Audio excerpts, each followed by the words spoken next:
Bismillahirrahmanirrahim. Assalamualaikum warahmatullahi ta'ala wabarakatuh. Alhamdulillahi rabbil alamin. Wassalatu wassalamu ala rasulina Muhammadin wa ala alihi wa sahbihi ajma'in. Allahumma aghnina bil ilmi wa zayyinna bil hilmi wa akrimna bit taqwa wa jammilna bil afiyati ya arhamar rahimin. Rabbi shrah li sadri wa yassir li amri wahlul 'uqdatam min lisani yafqahu qawli. Rabbi yassir wa la tu'assir wa tammim bil khair wa bika nasta'in wa la hawla wa la quwwata illa billahil aliyyil azim.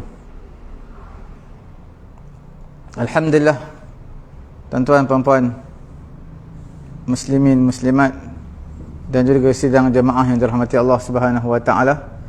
Pada pagi ini sama-sama kita menyambung perbincangan di dalam kitab Al-Azkar karangan Imam An-Nawawi rahimahullahu taala pada muka surat 520 520 pada nombor 43, iaitu larangan berbicara kepada khalayak ramai dengan perbicaraan yang tidak mereka fahami. Tuan-tuan puan-puan muslimin muslimat rahmati Allah Subhanahu wa taala, Allah Taala berfirman, "Wa ma arsalna mir rasulin illa bilisani qaumihi liyubayyana lahum." Tidaklah Allah Ta'ala mengutuskan mana-mana Rasul melainkan dengan lisan kaumnya, dengan bahasa kaumnya, supaya dia dapat menjelaskan kepada mereka. Allah Subhanahu Wa Ta'ala hantarkan mana-mana Rasul. Allah Ta'ala hantarkan Rasul daripada kaum tersebut. Allah Ta'ala tak hantar malaikat, sebab malaikat dia tak sama bahasa dengan manusia. Dan Allah Ta'ala tidak hantar selain daripada malaikat, melainkan Allah Ta'ala hantar daripada kaum itu sendiri, supaya mereka lebih faham apa yang disampaikan oleh Rasul tersebut. Tapi malangnya manusia pada zaman Nabi, bila mana dihantar kepada mereka seorang Rasul di kalangan mereka sendiri, maka mereka kata, walau ja'alnahu malakan la ja'alnahu rajulan wala labasna alaihim ma yalbisun. Alangkah baiknya kalau walau ja'alnahu malak, kami nak supaya Allah Ta'ala jadikan malaikat. Jadikan malaikat, barulah kami akan beriman kepada Nabi ni. Iaitu malaikat turun memberi sokongan, support sebagai bodyguard Nabi.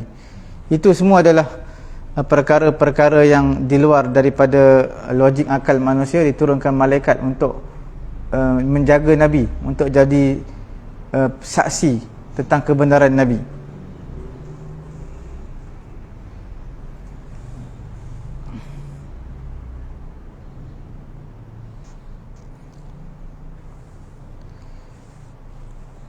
Allah Subhanahu wa taala berfirman dalam surah Ibrahim ayat 4 yang saya sebutkan tadi. Ini yang ada Rasul Melayu tu. Sebab dia kata tidak ada diutuskan mana-mana Rasul melainkan dengan bahasa kaumnya. Bila kita bahasa Melayu, bangsa Melayu, pastilah ada Rasul Melayu. Okey. Sebenarnya tidak ada Rasul Melayu, sebab kita dah beriman Nabi yang terakhir adalah Nabi Muhammad. Tidak ada Nabi selepas pada Nabi Muhammad sallallahu alaihi wasallam. Okey. Kami riwayatkan di dalam Sahih Al-Bukhari dan Sahih Muslim bahawa Nabi sallallahu alaihi wasallam berkata kepada Muaz ketika memanjangkan solat berjemaah. Nabi kata, "Afattanun anta ya Muaz?" Apakah engkau ingin menjadi orang yang menyebabkan berlakunya fitnah, wahai Muaz? Nabi memberi teguran kepada Muaz radhiyallahu taala anhu. Muaz bin Jabal adalah orang yang Nabi hantar dia. Orang yang mana Nabi hantar dia untuk mengajar kepada manusia di negara Yaman, di negeri Yaman. Dia antara orang yang faqih, orang yang hebat. Tapi ada ketika Nabi beri keteguran kepada dia, dan ada beberapa kesilapan yang dia lakukan.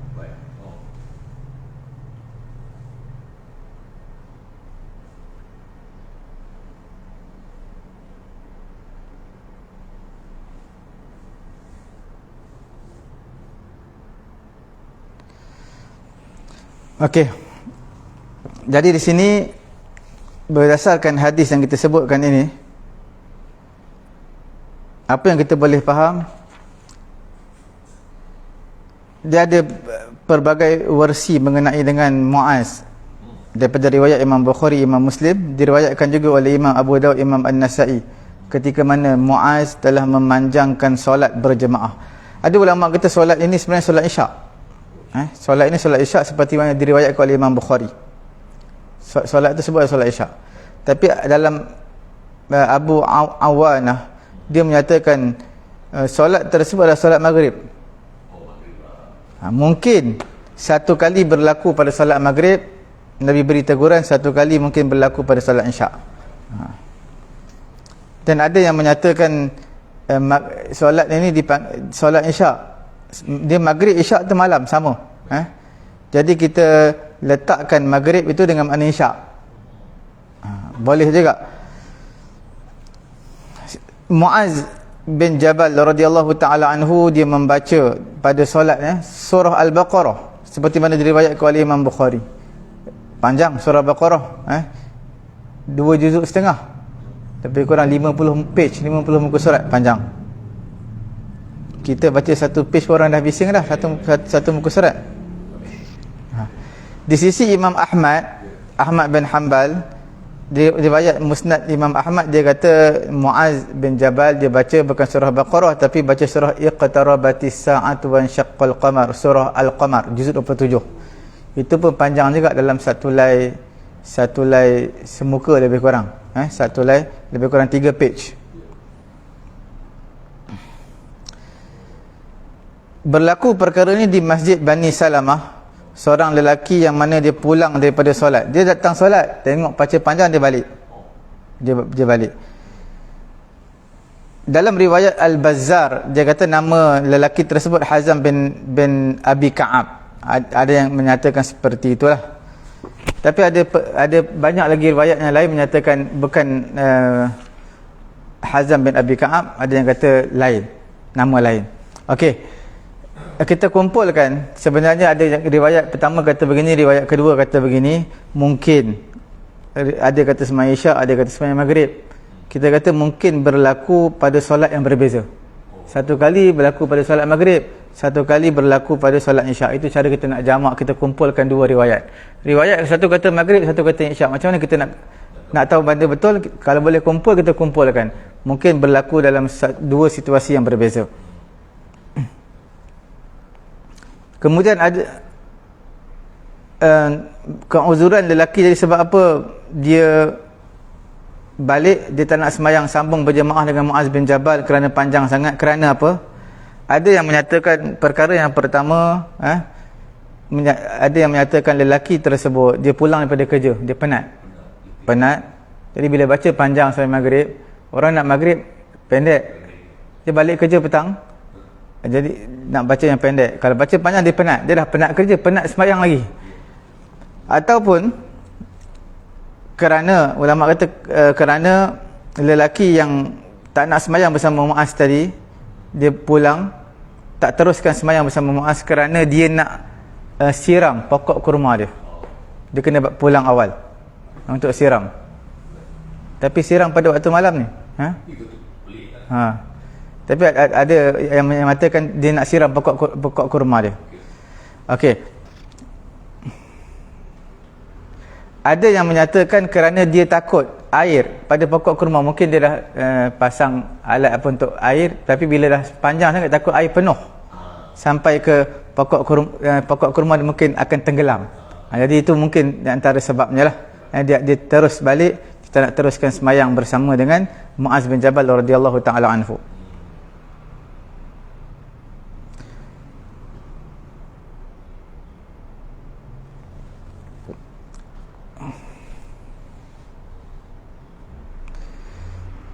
Sedikit kemusykilan kalau kita kata rakaat yang pertama sembahyang maghrib dia baca surah panjang, kemudian sembahyang isyak dia baca surah panjang, dua situasi yang berbeza. Ada sedikit kemusykilan sebab apa Muaz mengulangi perkara ini selepas mana Nabi suruh dia takhfif, suruh dia ringkaskan solat, tapi dia masih panjangkan. Maka ulama jawab kemungkinan pada kali yang pertama dia baca surah Al-Baqarah, Nabi larang Baqarah panjang sangat, maka dia bacalah surah Selepas daripada itu dia baca surah yang kedua, kerana pada sangkaan dia surah ni lebih pendek, iaitu surah Iqtarabatis Sa'atu wa Insyaqqal Qamar, surah Al-Qamar, juzuk 27, 3 page, lebih kuranglah 3 page. Jadi dia menganggap itu tidak panjang. Tapi Nabi bagi teguran juga, itu panjang lagi ya. Itu pun panjang juga. Itu antara beberapa riwayat yang menyatakan Nabi Muaz bin Jabal membaca surah Al-Baqarah, riwayat Imam Bukhari, riwayat Imam Ahmad dia baca surah Iqtarabatis Sa'atu wa Insyaqqal Qamar.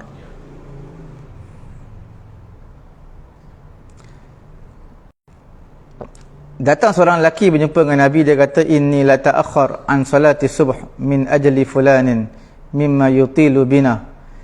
Dia kata benar-benar aku ni terlewat sebab apa?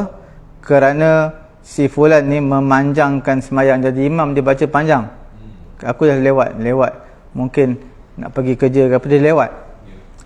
Fama ra'aitu an-nabi ghadiba mau'izatan ashadda mimma ghadiba yawma idzin.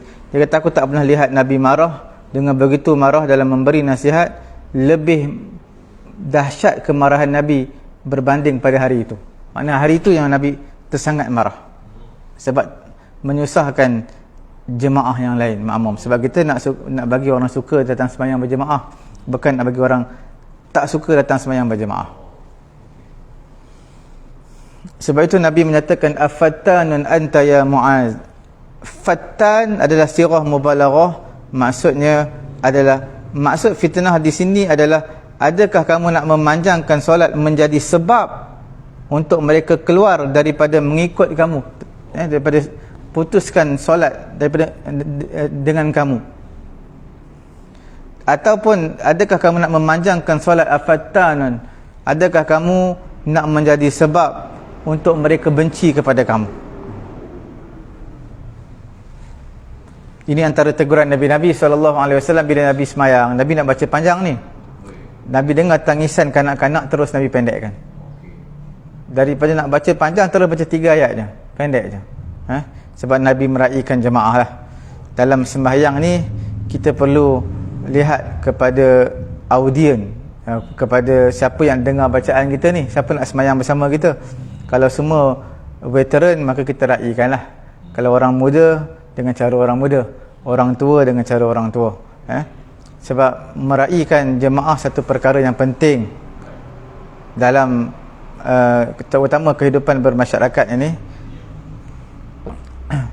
Tak kira semayang tarawih pun, walaupun dia semayang sunat, semayang tarawih, tapi nak meraihkan jemaah memang satu perkara yang penting. Kalau tak, sebab apa Nabi, kalau tidak mengapakah Nabi memberi teguran yang begitu keras kepada Muaz bin Jabal. Seorang sahabat, Anas bin Malik, kalau tak salah saya, dia kata, aku tak pernah lihat orang yang paling sempurna sembahyangnya berbanding Nabi. Nabi dia baca, nak kata panjang pun tak panjang, nak kata pendek pun tak pendek, sederhana dan paling sempurna. Jadi maknanya boleh kita katakan bahawa Rasulullah jadi imam tu, dia punya sederhana lah, tak panjang tak pendek. Tak panjang tak pendek, dan dia peka kepada keadaan jemaah lah. Maksud peka ni dia lihat, kalau dia dengar tangisan bayi, betul, maksudnya apa? Maknanya ibu dia berasa gelisah, betul, bila nak habis semayang ni. Betul. Kalau generasi yang umur 70, 60, kita tahulah dia ni kadang-kadang kalau hari yang puasa, bulan-bulan Ramadan, subuh-subuh, mereka akan kalut nak pergi ke tandas. Jadi kita kena raikan, walaupun subuh memang panjang, tapi kita tengok kalau veteran, mana mereka suka panjang, tapi kena raikan di kalangan mereka ada nak pergi toilet lepas tu. Kemungkinan di antara mereka ada yang bangun awal, sebab orang-orang tua ni mereka tak tidur macam orang muda, mungkin tidur 4 jam, 5 jam, itu pun berapa kali jaga. Tapi kalau 5 jam direct tidur tu jarang sangatlah berlaku, melainkan dia letih sangat-sangat kot. Okey, kami riwayatkan dalam Sahih Al-Bukhari daripada Ali karramallahu wajhah, dia berkata, haddisun nas bima ya'rifun. Kamu cerita kepada manusia dengan apa yang mereka tahu. kamu berbicara dengan manusia dengan suatu perkara yang mereka tahu. Atuhibbuna an yukadziballahu wa rasuluhu sallallahu alaihi wasallam. Adakah kamu suka? Adakah kamu suka, kamu mahu Allah dan Rasul didustai? Adakah kamu suka mereka ni mendustai Allah dan juga Rasul? Maksudnya kita berbicara ni, ada perkara yang boleh kita sebut, ada perkara tak boleh kita sebut. Kalau kita mengajar terlampau mendalam, orang tak faham. Tambah-tambah sekarang perbicaraan yang hangat di medsos ni apa dia? Mengenai dengan Asy'ariyah dan Maturidiyah. Asy'ariyah Maturidiyah ni adalah mengenai dengan bab akidah. Kalau tanya orang-orang awam, tanya mereka, biasa dengar Asy'ariyah Maturidiyah, dia kata yang kami biasa dengar adalah syariah. Yang Asy'ariyah mereka biasa lalu sepintas lalu dekat Facebook, dekat Twitter, sepintas lalu, tapi mereka tak faham apa dia. Asy'ariyah Maturidiyah ni sebenarnya tujuan dia untuk diselaraskan, macam mazhab fiqh mazhab Syafi'i. Kalau guna mazhab lain boleh, tapi nak diselaraskan di Malaysia ni mazhab Syafi'i. Kemudian kalau tauhid, akidah nak diselaraskanlah di Malaysia ni kalau boleh, adalah nak diselaraskan akidah Asy'ariyah dan Maturidiyah. Itu tujuan dia. Tak dinafikan, memang adalah pegangan yang lain. Cuma pegangan Asy'ariyah Maturidiyah ni dipanggil sebagai wasatiyah, pertengahan.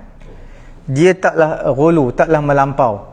Kalau seperti pegangan Mu'tazilah dia melampau. Dia mengatasi wahyu. Kalau wahyu kata A, dia kata logik dia B, dia akan pegang B, dia tak pegang A. Walaupun wahyu kata A, disebabkan logik tak dapat terima A, maka logik menerima B, dia ketepikan wahyu.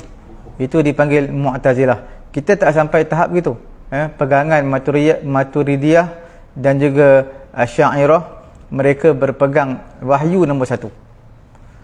Kemudian kita tak juga melampau dalam satu lagi, iaitu dipanggil sebagai Mujassimah. Mujassimah ni mereka letakkan akal paling atas, bukan wahyu. Mereka letakkan akal yang paling atas. Jadi bila akal kata A, mereka kata A, walaupun mereka akan dahulukan akal. Dalam apa-apa pun logik nombor satu. Maturidiyah dan juga Asy'ariyah ni banyak sebenarnya di kalangan ulama-ulama. 4 mazhab, 3 mazhab, Hanafi, Maliki, Syafi'i, majoriti kebanyakannya semua adalah bermazhab akidah ada Asy'ariyah dan juga Maturidiyah. Kebanyakan juga di kalangan mazhab Hambali ni ada yang berpegang Maturidiyah dan juga Asy'ariyah. Sehingga dalam qiraat sendiri, Imam Jazari, Imam Syatibi ni antara yang mutaakhirin dalam bab qiraat. Dia yang susun syair atau bait-bait yang untuk pelajar memudahkan orang untuk hafal bagaimana qiraat ni. Sampai kita pun kalau mad jaiz munfasil ni, macam qul ya ayyuhal kafirun, ya tu 4 harakat mengikut cara bacaan daripada Imam Asy-Syatibi. Cara manhaj Asy-Syatibi 4 harakat. Tapi bila Al-Jazari 2 harakat, qul ya ayyuhal kafirun 2 harakat, la a'budu ma ta'budu 2 harakatnya. Manhaj Asy-Syatibi la a'budu ma ta'budun, selalunya akan diberi tumpuan kepada manhaj Asy-Syatibi. Sebab ini yang selalu digunakan kita. Tapi kalau nak mendalam, barulah belajar Al-Jazari. Semua ini mereka bermanhaj Asy'ariyah dan juga Maturidiyah. Begitu juga ulama-ulama hadis, mereka bermanhaj dengan Asy'ariyah dan Maturidiyah. Asy'ariyah ini pengasas dia adalah Abu Musa Al-Asy'ari. Abu Musa Al-Asy'ari pada asalnya dia adalah daripada puak, guru dia adalah Ali Al-Jabai. Ali Al-Jabai ni bukan daripada Ahli Sunnah tau. satu puak yang lain daripada Mu'tazilah. Dia tanggalkan jubah Mu'tazilah, dia terus kepada ahli sunnah, iaitu manhaj al-Asy'ari. Sebab tu nama dia Abu Musa al-Asy'ari. Abu Musa al-Asy'ari, pengikut Abu Musa al-Asy'ari dipanggil sebagai Asy'ariyah. Satu lagi Abu Mansur al-Maturidi, dipanggil pengikut dipanggil al-Maturidiyah. Manhaj dia al-Maturidiyah. Okey, ini yang berlegar-legar di medsos kita sebenarnya. Abu Musa al-Asy'ari antara orang yang awal dalam awal pada tahun yang ke-300 Hijrah, antara ulama-ulama salaf lah, ulama yang awal. Kita lihat apa yang dimaksudkan di sini. Yang dimaksudkan di sini, Nabi kata berbicara mengikut kefahaman audien kita. Jangan sampai Allah Ta'ala dan juga Rasul didustakan. Maksudnya kita sampai ke ilmu tahap yang tinggi sampai mereka pun tak faham. Jelas sekali mereka faham lain daripada apa yang disampaikan. Contohnya, ada ketikanya ada beberapa perkataan yang kita tak boleh guna makna yang asal. Makna yang asal. Sebab itu dilarang guru ataupun orang alim menyebutkan sesuatu perkara yang bukan diletakkan makna asal, melainkan kita kena huraikan perkara tersebut supaya orang yang mendengar tak salah faham.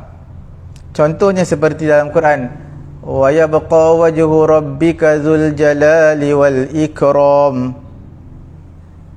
Kekallah muka Allah, muka wajah Allah. Wa qalatil yahudu yadullahi maghlulah. Orang Yahudi kata tangan Allah Ta'ala itu dibelenggu, diikat.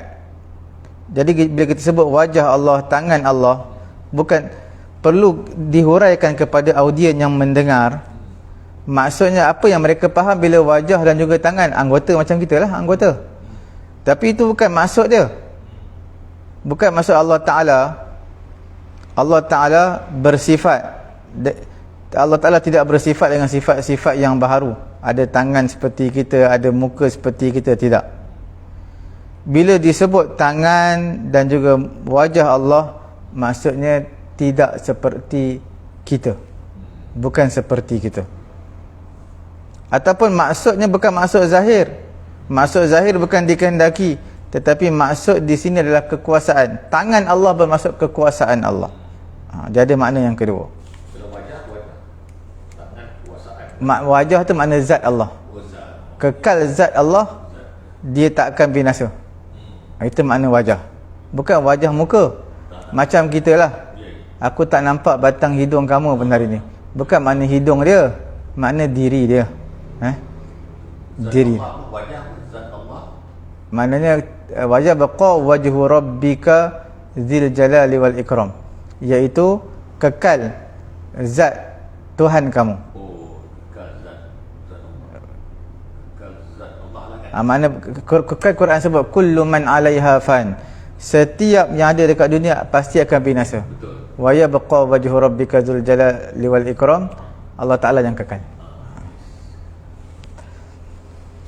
Nombor 44, perintah ulama agar hadirin mendengar pengajian dengan penuh tumpuan. Kami riwayatkan dalam Sahih Al-Bukhari dan Sahih Muslim dari Jarir bin Abdullah radhiyallahu taala anhu, dia berkata pada waktu haji wada' Nabi SAW bersabda kepadaku, Jarir bin Abdullah kata, istamsitin nas summa qala la tarji'u ba'di kuffaran yadribu ba'dukum riqaba ba'din. Perintahkan orang-orang untuk diam. Kemudian baginda melanjutkan, janganlah kamu kembali menjadi kafir setelah ketiadaan aku, sehingga kamu saling membunuh di antara satu dengan yang lain. Ini dalam tajuk ni, perintah agar orang audien ini fokus, memberi tumpuan pada ilmu yang disampaikan. Jangan jadi seperti orang kafir selepas kematian Nabi, maksudnya apa? Janganlah kamu jadi selepas kematianku ni orang kafir. Maksudnya menghalalkan darah sebahagian di kalangan kamu. Boleh bunuh orang Islam dengan orang Islam. Itu maksud Nabi. Jangan kamu jadi perbuatan orang-orang kafir. Maknanya jangan kamu samakan diri kamu dengan mereka, iaitu bunuh sebahagian mereka dengan sebahagian yang lain. Di sini Imam As-Suyuti sebut, dia menyatakan mengenai dengan kuffaran, la tarji'u ba'di kuffaran, jangan kamu berpatah balik selepas kewafatan aku menjadi orang kafir. Kafir di sini ada 7 pandangan Imam Suyuti sebut. Salah satunya kufur di sini maknanya janganlah kamu menjadi seperti orang yang menghalalkan perkara yang haram. Ataupun mungkin makna yang kedua yang dimaksudkan adalah kufur ni'mat ataupun kufur hak keislaman, Islam. Ataupun yang dimaksudkan di sini jangan kamu jadi selepas kewafatan aku, Nabi kata seperti jadi orang-orang kafir, maksud seperti perbuatan orang-orang kafir. Jadi ada 7 semualah. Kita tak perlu sebutkan 7 ni, tapi maksudnya janganlah jadi seperti orang kafir selepas daripada kewafatan aku. Dan Nabi perintahkan semua orang audien pada ketika tu supaya diam. Nabi minta diam. Bila nak sampai dengan satu perkara yang penting, semua perlu fokus, beri tumpuan dan diam.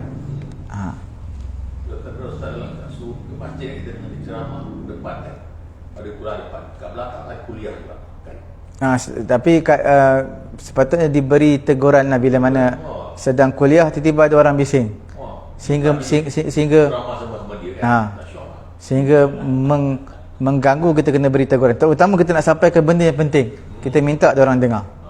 Sama juga ketika khutbah Jumaat pun khatib boleh tegur. Sedang berkhutbah, ada orang yang sedang bermain, ataupun ada orang yang sedang bercakap sama mereka, khatib ada hak untuk suruh mereka berhenti daripada bercakap.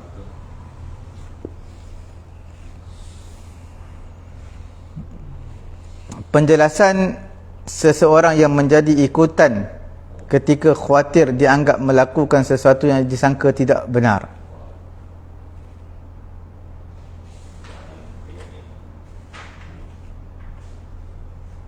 Okey. Dianjurkan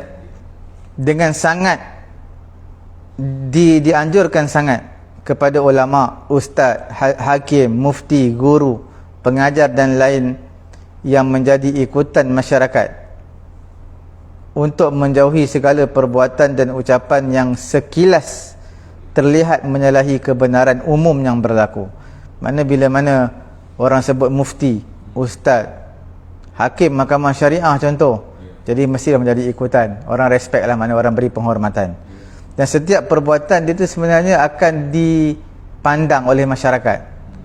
Dan masyarakat ingat benda tu bagus, rupanya tak bagus. Jadi orang-orang yang bergelar sebagai ustaz, ulama, hakim, mufti, guru, mereka ni perlu berhati-hati dalam ucapan ataupun dalam perbuatan mereka.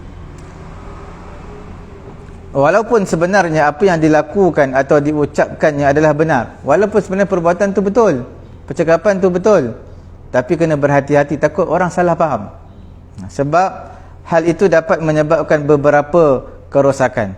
Di antaranya kesalahan anggapan dari orang yang mengikuti ajarannya bahawa apa yang dilakukan adalah benar secara mutlak dan menjadi suatu perintah yang harus dijalankan.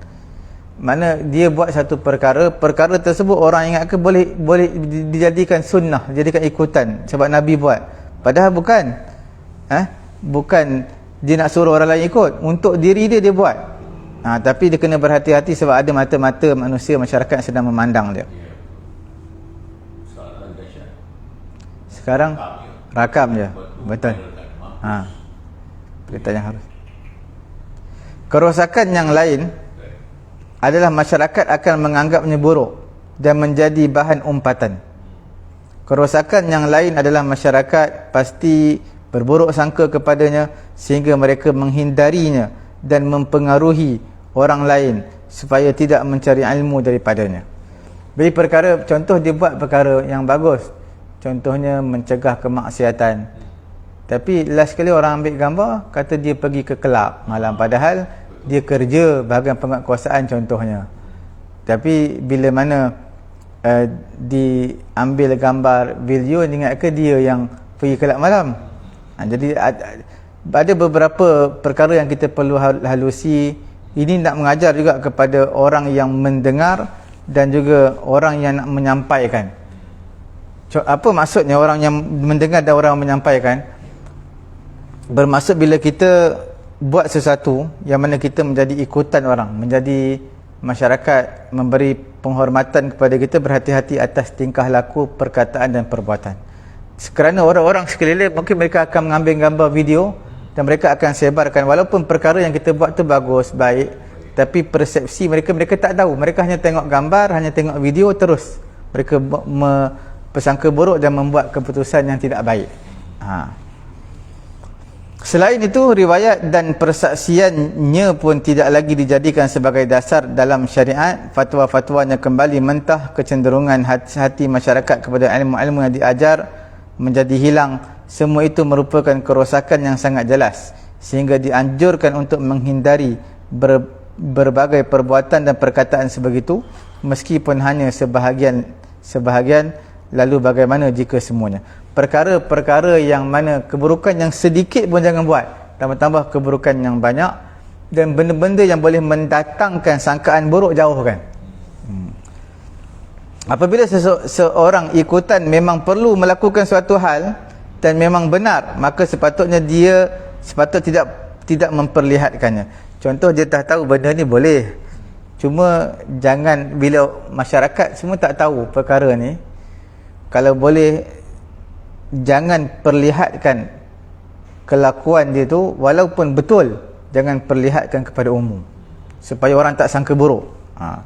Jika memang harus memperlihatkannya, kalau boleh memperlihatkan kepada umum, atau terlihat atau dia memandang bahawa ada kemaslahatan dalam memperlihatkannya kepada khalayak agar mereka mengerti bahawa hukum syariat membenarkannya, maka dianjurkan untuk memberitahu kepada mereka bahawa yang sedang dilakukannya itu tidak haram hukumnya, atau dengan tujuan agar mereka mengetahui bahawa yang dilakukannya tidaklah haram jika dilakukan dalam keadaan tertentu dengan dalil tertentu pula.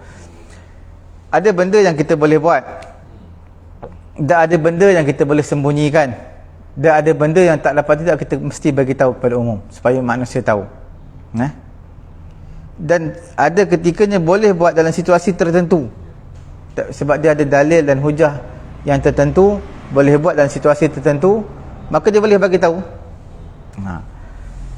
Contoh yang masyhurnya seperti mana pada pagi Jumaat lah. Pagi Jumaat sekarang masjid-masjid surau-surau akan baca surah As-Sajadah dan juga Al-Insan.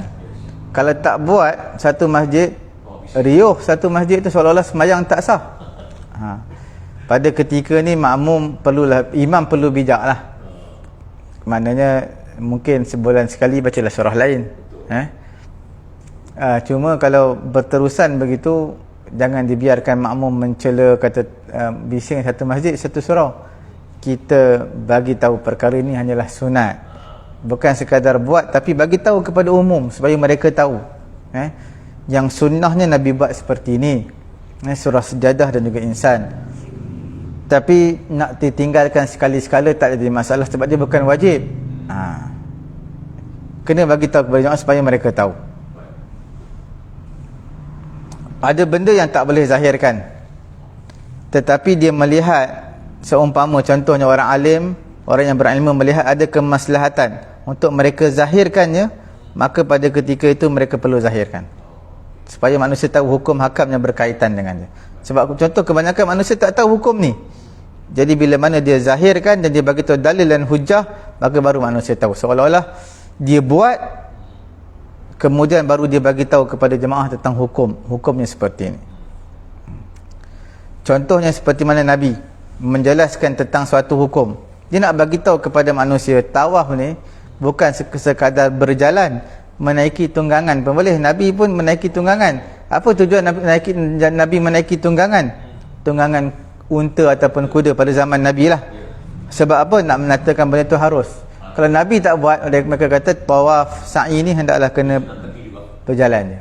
Sebab tu zaman sekarang dia ada boleh naik wheelchair boleh kita nak suruh orang tolakkan, Ya. ataupun boleh guna motor yang tekan bergerak, tekan je dia akan bergerak sendiri. Tapi bayar mahal lah sikit. Kau ni dalam TikTok kan Haji baru ni naik kenderaan, naik van, pusing atas tu. Saya nampak tak? Boleh. Yelah, itu dah maksud dia kan. Boleh naik kenderaan, boleh.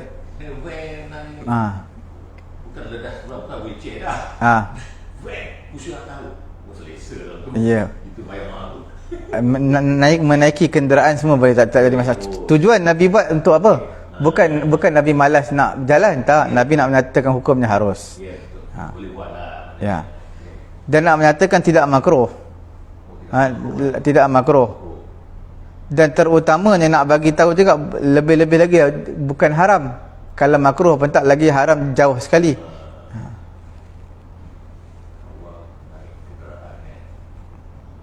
Ya. Harus. Nabi nak menyatakan boleh, harus. Tidak makruh. Ya.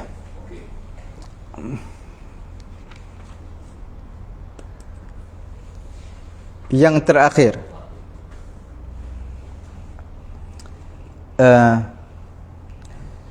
muka surat 522 nombor 924, kami riwayatkan dalam Sahih Al-Bukhari dan Sahih Muslim dari Sahal bin Sa'ad As-Sa'idi radhiyallahu taala anhu, dia berkata, aku melihat Nabi SAW berdiri di atas mimbar, baginda bertakbir dan orang ramai pun bertakbir.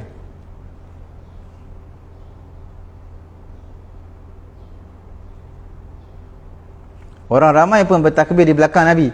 Baginda membaca surah, kemudian Nabi rukuk dan orang ramai pun ikut rukuk di belakang Nabi. Kemudian Nabi SAW berdiri, lalu mundur selangkah dan sujud di atas tanah.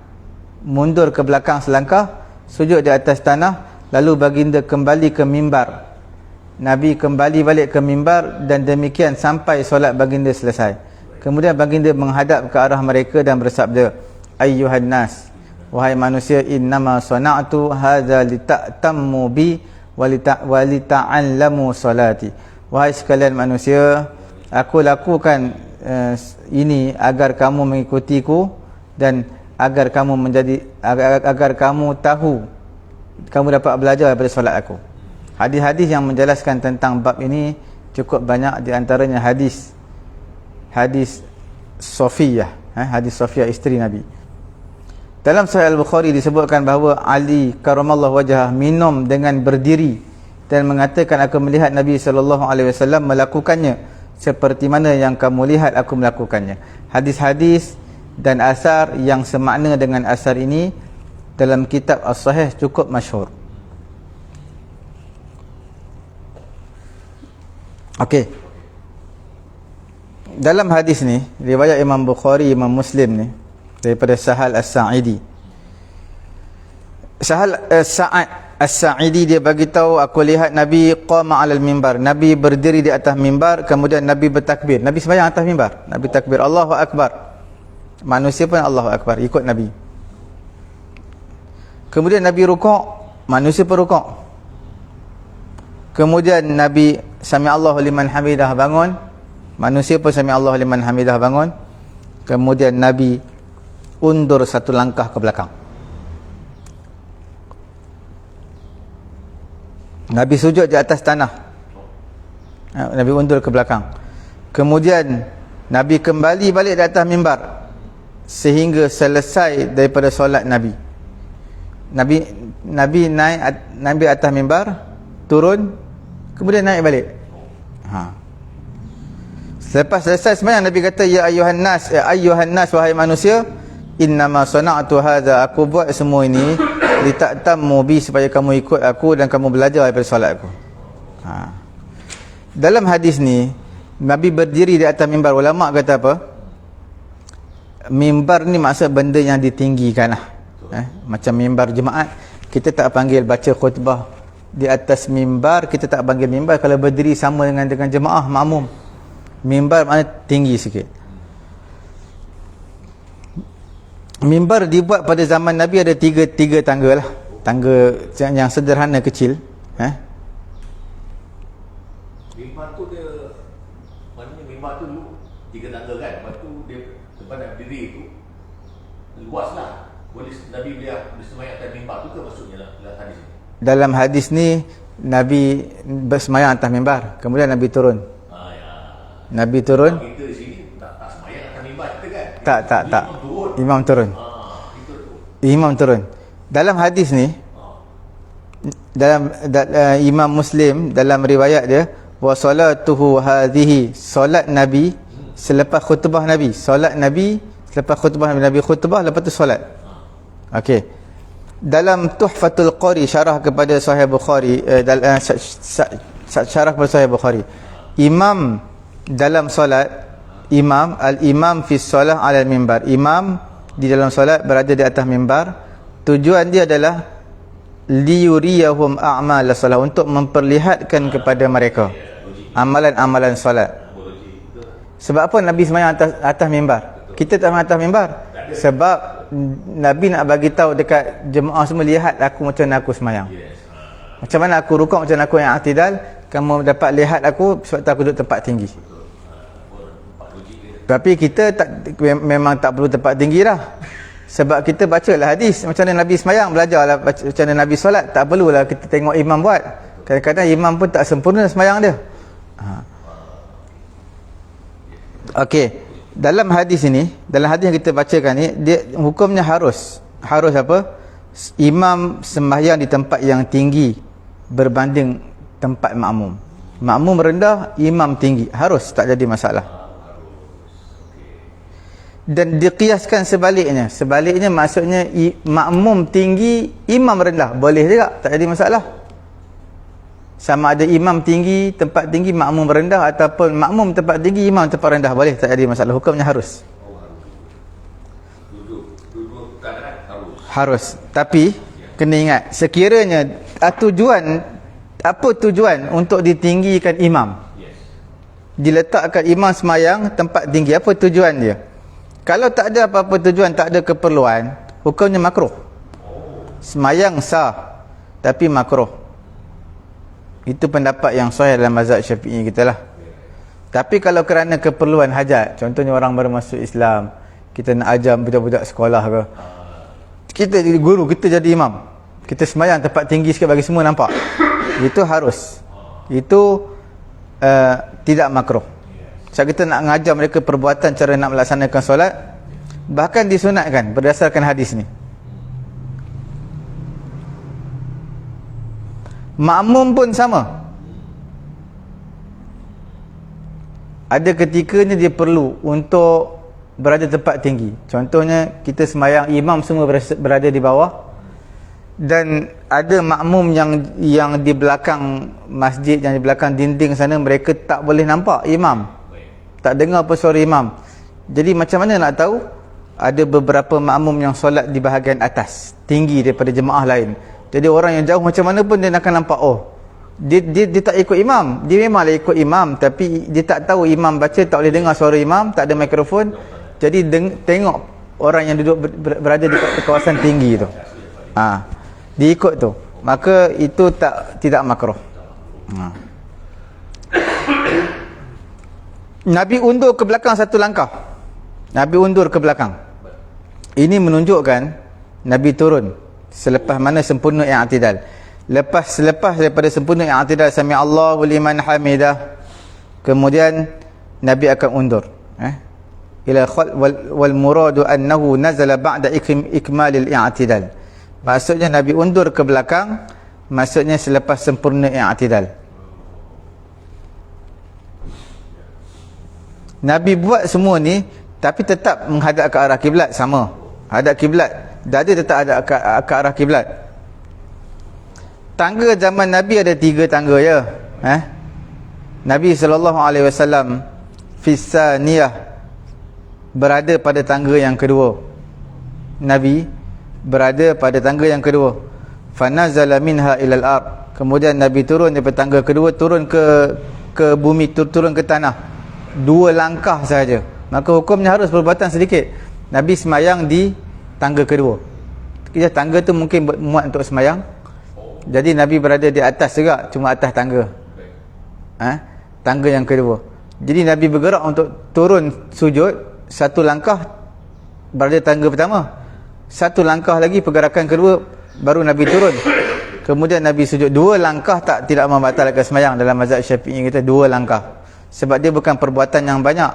Yang banyak 3 pergerakan. Kalau 2 langkah tak batal. 2 langkah.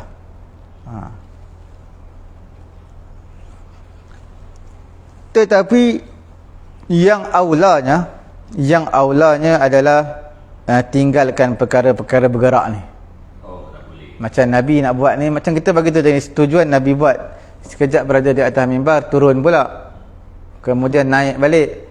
Itu nak bagi tu harus, perbuatan tersebut harus. Sebab ada keperluan, ada hajat.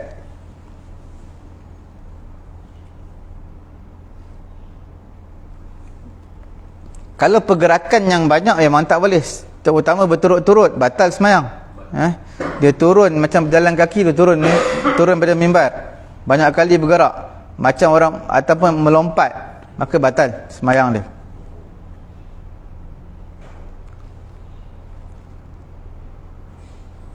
Apabila selesai semayang, Nabi kata, aku buat ini, aku naik atas mimbar, kemudian aku turun daripada mimbar dalam solat. Kalau tak ada keperluan, maka hukumnya adalah khilaful aula. Tapi kalau ada keperluan, tidak mengapa. Supaya kamu ikutlah cara aku solat. Itu maksud, seperti mana diceritakan dalam hadis Safiyah radhiyallahu taala anha. Hadis Safiyah ni, pernah satu kali Nabi beriktikaf. Safiyah kata, aku pun datang kat Nabi kat masjid. Nabi sedang beriktikaf. Aku nak ziarah Nabi pada waktu malam. Fahaddathtuhu, aku pun bercakaplah dengan Nabi. Thumma qumtu, kemudian aku bangun.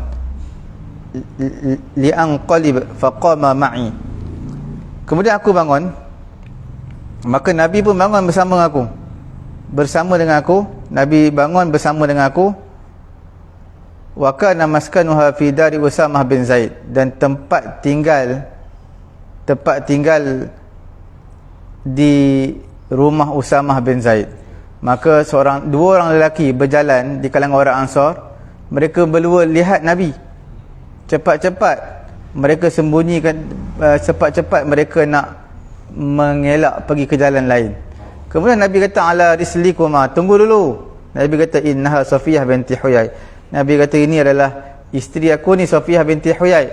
Maka mereka kata apa? Subhanallah ya Rasulullah, maha suci Allah wahai Rasulullah. Maka Nabi kata, inna syaitan yajri minal insan majrad dam, wa inni khasyitu an yuqzafa fi qulubikuma. Nabi kata, syaitan ni berjalan mengikut laluan darah manusia. Aku takut dicampakkan rasa was-was dalam hati kamu berdua. Ini nak menunjukkan Nabi mengelakkan daripada sangkaan buruk. Sangkaan buruk siapa? Sahabat Nabi. Mana mungkin sahabat Nabi nak sangka buruk? Mereka kata, subhanallah ya Rasulullah, maha suci Allah wahai Rasulullah. Sebab apa Nabi nak kenalkan ini Safiyah binti Huyai, isteri dia? Tak perlu bagi tahu pun tak apa isteri dia, tapi nak bagi tahu. Nabi kata, aku takut syaitan ni sentiasa ada tempat laluan darah kamu. Takut dalam hati kamu nanti terfikir syaitan was-waskan, bisik, beri gangguan. Dia kata, tengok tu Nabi keluar dengan perempuan lain. Walaupun mana mungkin sahabat nak sangka buruk dengan Nabi, tapi bila sebut syaitan dalam diri kita, memang dalam apa juga situasi dia boleh bisik. Tengah-tengah kita berzikir ni pun dia boleh datang. Dia suruh kita lalai. Sedang berzikir ni kita boleh lalai. Sedang berzikir boleh tertidur. Mana syaitan ada dalam diri kita. Maka sebab itu Nabi kata, syaitan mengalir ataupun berjalan di tempat laluan darah kamu, maka takut syaitan campakkan dalam diri kamu gangguan, sangka buruk kepada aku. Dalam riwayat Imam Bukhari, Sayyidina Ali minum berdiri. Sayyidina Ali dia minum berdiri. Kemudian Sayyidina Ali kata apa? Aku melihat Nabi SAW melakukan perkara itu, minum berdiri juga. Maka sebab tu aku buat. Sayyidina Ali buat ini bukanlah dia selalu minum berdiri, tak. Dia buat nak bagi tahu kepada manusia semua, Nabi pun buat macam ni, dan juga nak menyatakan hukumnya harus. Bukan selalu dia minum berdiri, tak. Dia nak buat supaya dia menyatakan kepada jemaah hukum minum berdiri ni harus, bukanlah haram. Nabi larang, tapi larang tu bukan makna haram. Larang tu makna yang terbaik, yang sunnahnya minum duduk lah. Walaupun air zam-zam duduk. Air zam-zam disunatkan berdiri sebenarnya, tapi disunatkan berdiri. Tapi asal hukum apa juga air yang kita minum duduk. Air zam-zam ni berdiri ni mungkinlah kerana kesesakan pada ketika tu, bila kita duduk mengganggu orang lain. Nak ambil air zam-zam kan ramai. Bila kita seorang je minum nak duduk, kalau 100 orang minum duduk sampai bila? Jadi sesak, jam. Sebab itulah asal hukum minum memang hukum asalnya adalah duduk. Tapi dalam situasi Mekah dan juga Madinah sebab ramai orang, jadi kita minum berdiri. Makan duduk. Tak pernah mari makan biskut, makan rumah berdiri. Tak tahu dah ayat. Dalam hadis sebut minum. Jadi kita boleh kiaskan juga minum dengan makan sama ya. Larangan Nabi minum berdiri bukanlah haram, tetapi dia makruh tanzih. Makruh tanzih ni makruh yang ringan lah. InsyaAllah kita sambung pada muka surat 522 ni, ucapan ketika mengikut suatu amalan.